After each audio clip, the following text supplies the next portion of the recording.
মালিক রে, আমি বড় পাপী, আমি বড় গুনাহগার। ও দয়ার আল্লাহ, আমি 10 বছর তোমার গোলামি করি নাই, আমি 20 বছর গোলামি করি নাই।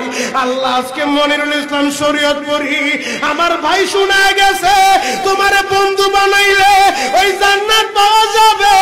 মালিক রে, তুমি আমারে দাও না মাফ কইরা। যুবক রে, যদি কেউ আল্লাহরে বন্ধু বানাইতে পারে তার কোনো আর চিন্তা নাই, তার চিন্তার কারণ নাই গো বাবা। এ যুবক ভাইরা, দাড়ি পাকা বাবাজিরা, সবাই আমার দিকে একটা নজর তাকান। এই যে দেখেন আমি হাতের ভিতরে আহারের টিস্যু দিয়া কাফনের মতো একটা দৃশ্য বানায় ফেললাম।